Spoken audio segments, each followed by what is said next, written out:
পাখি ড্রেস লেহেঙ্গা পোশাক দেখে নারীর লাজে মরে যাই, হায় হায় আছি আমরা এখন জামানায়, লাজ শরম গেছে হারায়। ঠিক কিনা? বাবা যারা এসেছেন খবরদার, আপনার মেয়ে আবদার করলেই আপনি যে কোনো কাপড় কিনে দিতে পারবেন? ভাই যারা এসেছো খবরদার, ছোট বোন আবদার করলেই তুমি যে কোনো ধরনের ড্রেস বোনকে কিনে দিতে পারো না। উল্টাপাল্টা পোশাক পরালে কিয়ামতের দিন আল্লাহর সুপ্রিম কোর্টের কার্ড গড়ায় হ্যান্ডকাফ করিয়ে আসামি বানিয়ে আপনারা দাঁড় করিয়ে দিবে কে? বিশ্বনবী বললেন কিয়ামতের আগে এই জাতীয় বোরকা পরিহিতা উলঙ্গিনী নারী বেড়ে যাবে। মা ইলাত আল মুমিলাত, তারা নিজেদেরকে অ্যাট্রাকটিভ মোডে যুবকদের সামনে পেশ করবে, আর তারা নিজেরাও যুবকদের প্রতি আকৃষ্ট হয়ে যাবে। লা ইয়াদখুলনাল জান্নাতা ওয়ালা ইয়াজিদনা রিহাহা, এরা জান্নাতে তো ঢুকবে না, পাশাপাশি জান্নাতের ঘ্রাণও কোনোদিন এদের নাকে লাগবে না। আর জান্নাতের ঘ্রাণ 500 বছর দূরে থাকতেই পাওয়া যায়। এখান থেকে জান্নাতে পৌঁছতে লাগবে আমার 500 বছর, এত দূরে থাকতেই জান্নাতের ঘ্রাণ এসে আমার নাকে ধাক্কা মারবে। তারপরেও এরা জান্নাতে তো ঢুকবেই না, জান্নাতের ঘ্রাণও পাবে না। এজন্য আমার মায়েরা, আমার বোনেরা খবরদার, টেকনাফের মেয়েরা পর্দাশীল, এটা আমি জানি, অনেক পর্দাশীল। সাগর পাড়ের মেয়েরা পর্দাশীল হয়, আল্লাহ তুমি এদেরকে কবুল করো। আমার বোনেরা যাদের কানে আপনার মাইকের আওয়াজ যায়, আপনারা বোরকাগুলো ঢিলে ঢালা বানাবেন, টাইট বানাবেন না, একটু মোটা কাপড় দেখে বানাবেন। বিজাতিদের কোনো স্টাইল ফলো করবেন না, পুরুষদের কোনো পোশাক নিজেরা নেবেন না, আর বাইরে যাওয়ার আগে বোরকার উপরে ঝাঁঝালো আতর আর পারফিউম মাখবেন। বিষ্ণু এদেরকে বলেছেন জানিয়া, তারা পারফিউম মেখে বের হয় আর তার ঝাঁঝালো ঘ্রাণ পেয়ে পুরুষরা তার দিকে আকৃষ্ট হয়, সে জানিয়া জিনাকারিনী। জন্য খবরদার, হেজাব আপনার অধিকার, এই হেজাব আপনার অহংকার, এই হেজাব, এই পর্দার বোরকা আপনার আভিজাত্যের প্রতীক। আপনি কেমন মেয়ে, কোন বংশের মেয়ে, কোন ঘরের মেয়ে, আপনার পোশাক দেখলে টের পাওয়া যায়। বিষ্ণু বলেছেন কিয়ামতের আগে এগুলো বেড়ে যাবে। এগুলো আমাদের বাংলাদেশে আছে না নাই? এরপরে বিষ্ণু বললেন আতাআর রাজুলু যাওজাতাহু ওয়া আক্কা উম্মাহু, কিয়ামতের আগে বিয়ের পরে ছেলেগুলো মাকে ভুলে যাবে, বউয়ের পিছনে দৌড়াবে, এরকম আছে না নাই? টেকনাফে কি অবস্থা? হ্যাঁ, মারে ভুলে যায়। যেই মা 8 মাস 10 মাস পেটের মধ্যে রাখলো, এত বড় একটা বস্তা হয়ে গিয়েছিল আমার মায়ের পেটটা। আমরা যখন মায়ের পেটে ছিলাম, আমার মায়ের পেটটা কি হয়েছিল? বস্তা। এই বস্তা নিয়ে আমার মা টয়লেটে যেত রাত্রিবেলায়। আহা, কি কষ্ট দিয়েছি আমরা। এই বস্তাটা নিয়ে মা শুইতে পারতো না, বসতে পারতো না, কয়েক জায়গায় ধরে এরপরে আস্তে আস্তে উঠতো। এই বস্তাটা নিয়েই প্রতিদিন রান্না করে আমার বাবারে খাওয়াতো। কথা বলেন? আমার অন্যান্য ভাই বোনগুলারে খাওয়াতো এই বস্তাটা পেটে নিয়ে। একজন সুস্থ মানুষ, ডাক্তাররা বলে 45 ইউনিট পেইন, মানে 45 ইউনিট ব্যথা একসাথে সহ্য করার ক্ষমতা রাখে। ব্যথার মাত্রা যদি এর চেয়ে বেড়ে যায় তাহলে লোকটা হয় বেহুশ হয়ে যাবে, নয় মরে যাবে। আমাকে আর আপনাকে আমার মা যেদিন ডেলিভারি দিয়েছিল, যেদিন আমরা ভূমিষ্ঠ হয়েছিলাম, সেদিন আমার আর আপনার মা 45 নয় 57 ইউনিট প্লাস 57 ইউনিটেরও বেশি ব্যথা ওই দিন সহ্য করেছিল। যেই ব্যথাটা কোনো সড়ক দুর্ঘটনায়, কোনো অ্যাক্সিডেন্টে আপনার শরীরের 20টা হাড়, 206টা হাড়ের মধ্যে থেকে 20টা হাড় বা হাড্ডি একসাথে টাস টাস করে ভেঙে গেলে যত ব্যথা, তার চেয়েও বেশি ব্যথা। চিল্লায় বলেন আল্লাহু আকবার। এজন্য আল্লাহ বলে খবরদার, মায়ের সাথে খারাপ আচরণ করো না। 3 কারণে বাবার চাইতে মায়ের মর্যাদা বেশি। এক হলো হামালাতু উম্মুহু, বাবা তোমারে পেটে ধরে নাই, পেটে ধরেছে কে? 2 নাম্বার ওয়াহানানা আলা ওয়াহান, ব্যথা জ্বালা যন্ত্রণা বাবা তোমার জন্য সহ্য করে নাই, করেছে কে? 3 নাম্বার ওয়াফিসালুহু ফি আমাইন, 2 বছর বাবা তোমারে দুধ খাওয়ায় নাই, দুধ খাওয়ালো কে? বিষ্ণু বললেন লাউ কাতালতা জিলদাক, তোমার এই চামড়া কেটেও যদি মায়ের পায়ের 2টা জুতা বানিয়ে দাও, ওই যে 2 বছর দুধ খেয়েছো, ওই দুধের 1 ঢোক দুধের সৌদ কি আদায় হবে? মায়ের 1 ধার দুধের দাম কাটিয়া গায়ের চাম, পাপস বানাইলেও ঋণের শোধ হবে না, এমন দরদি ভাবে কেউ হবে না আমার মা গো, এমন দরদি ভাবে কেউ হবে না আমার মা গো। ঠিক কিনা? যার মা নাই সে জানে মায়ের কি জ্বালা, মা না থাকার যে কি যন্ত্রণা, এটা শুধু সে বুঝে, বাকিরা বুঝবে না। এজন্য মায়ের সাথে যেন আমরা কখনো খারাপ আচরণ না করি। 3 ব্যক্তির দোয়া আল্লাহ ফিরিয়ে দেয় না। মজলুমের দোয়া আল্লাহ ফিরায় না, মুসাফিরের দোয়া আল্লাহ ফিরায় না, আর বাবা মা যদি হাত তুলে দোয়া করে এই দোয়াও আল্লাহ কোনোদিন ফিরায় না। ঠিক কিনা? এজন্য মায়ের দোয়া নিতে হবে। মায়ের চাইতে আপন দুনিয়ায় কেউ হয় না। স্ত্রী চলে গেলে স্ত্রী পাওয়া যায়, গার্লফ্রেন্ড চলে গেলে গার্লফ্রেন্ড পাওয়া যায়, মা চলে গেলে মা পাওয়া যায় নাকি? তাই বলে স্ত্রীরে তালাক দেন ওটা বলতেছি না।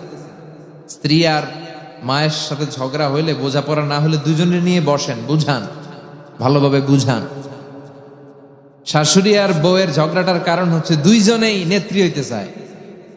পরিবারের নেত্রী কি দুজন হইতে পারে? কয়জন হবে? একজন।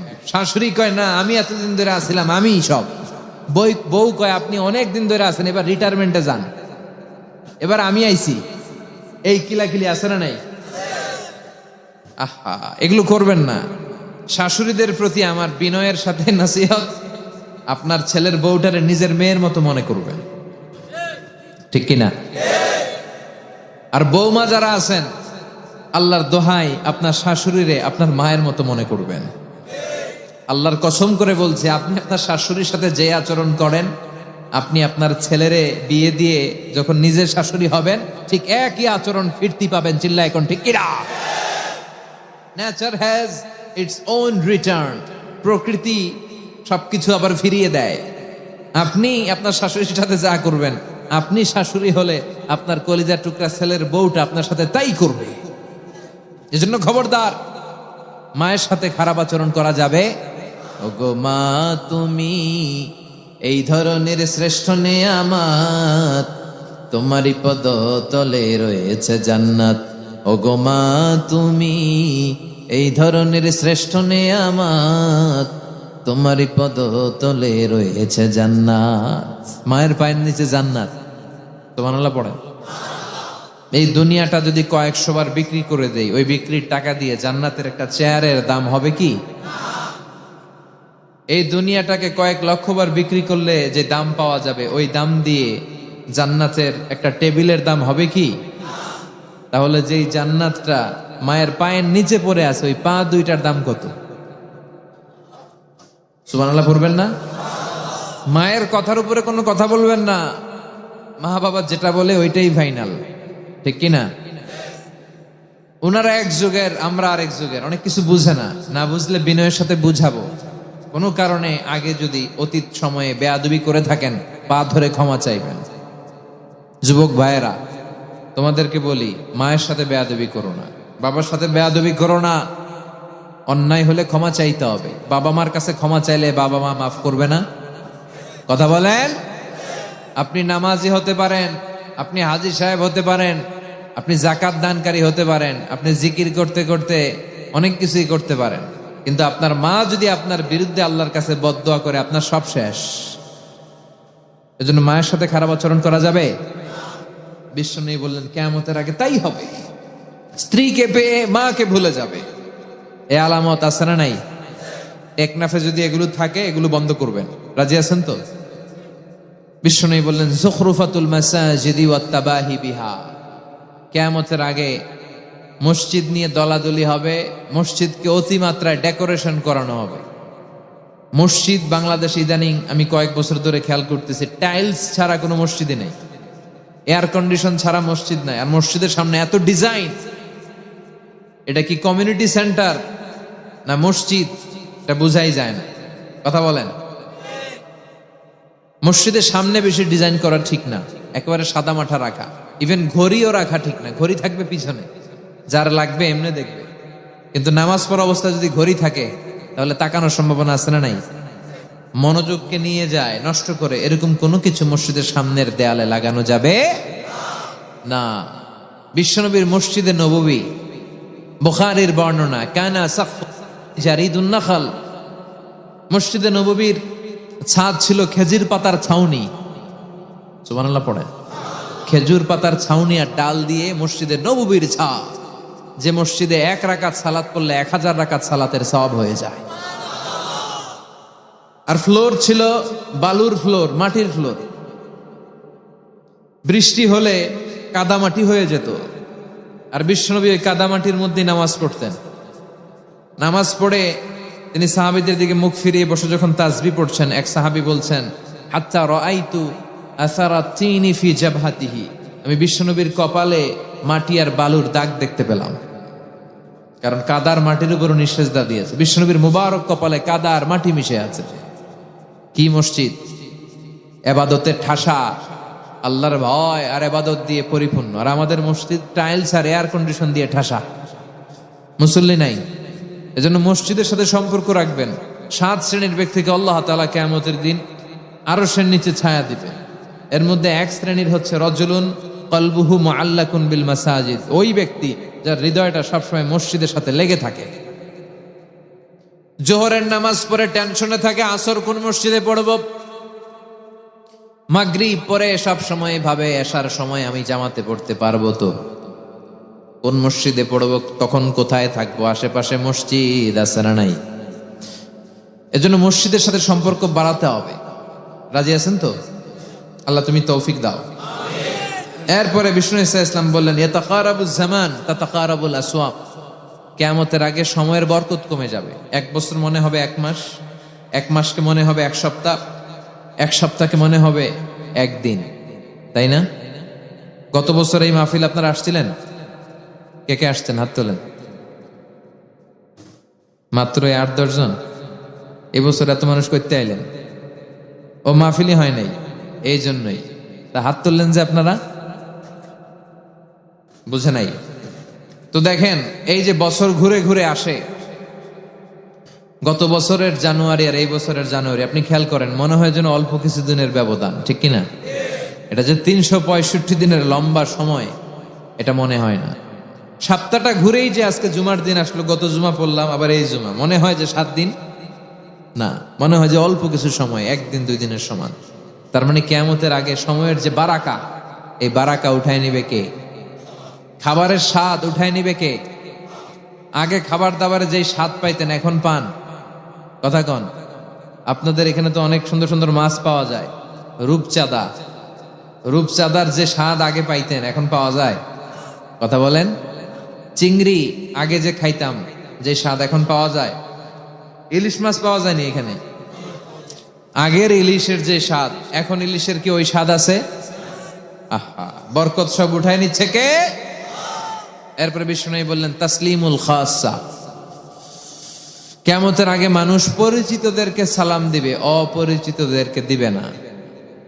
আমরা তাই করি, কাউরে চিনলে ভাই আসসালামু আলাইকুম, চিনি না খালি হাইটা চলে যাই, আছে না নাই? সালামটা কিন্তু এই কারণে নয়, বিষ্ণু বললেন আলামান আরাফতা ওমান লাম তারিফ, যাকে চিনো তারেও দাও, যাকে চিনো না তাকেও দাও। সালাম দিলে অন্তর থেকে অহংকার তুলে নেয় কে? আমাদের অনেকের এই ইগো প্রবলেম আছে, অহংকার, অহংকারে পেটটা ভর্তি। এই যাদের অহংকারের সমস্যা, আগে আগে সালাম দিবেন। আগে সালাম দেওয়া মানে নিজে একটু ছোট হয়ে যাওয়া, ঠিক কিনা? আল বাদিউ বিস সালাম বারিউম মিনাল কিবর, আগে সালাম দিলে বিনয় প্রকাশ হয়। সুবহানাল্লাহ পড়েন। আগে আগে সালাম দিবে। শুধু ছোটরা মুরব্বীদেরকে দিবে, মুরব্বীরা ছোটদেরকে দিতে পারবে না। হ্যাঁ, কথা বলেন। সবাই সবাইরে দিবে, ছোটরা বড়দের দিবে, বড়রাও ছোটদের দিবে, হাজব্যান্ড ওয়াইফকে দিবে, ওয়াইফ হাজব্যান্ডকে দিবে। সবাই সবাইরে সালাম দিবেন তো বেশি করে। বাসায় যে স্ত্রীকে সালাম দিবেন ইনশাআল্লাহ পড়েন। এরপর বিষ্ণু ঈসা ইসলাম বললেন জুহুরুল মা'জাফি ওয়াল কায়ানাত, কিয়ামতের আগে মা'জাফ, কায়ানাত, ঢোল বাদ্য যন্ত্র, নর্তকীদের অনুষ্ঠান, এগুলো বেড়ে যাবে। আমাদের বাংলাদেশের যত জাতীয় অনুষ্ঠান আছে, নাচানাচি আছে না নাই? মাঝে মাঝে দেখি বিয়ে বিশাল দোয়ার অনুষ্ঠান, এখানে লেখা, আর এদিকে নাচতেছে, রূপবানে নাচে কোমর দুলাইয়া, আছে না নাই? ব্যানারে কি লেখা?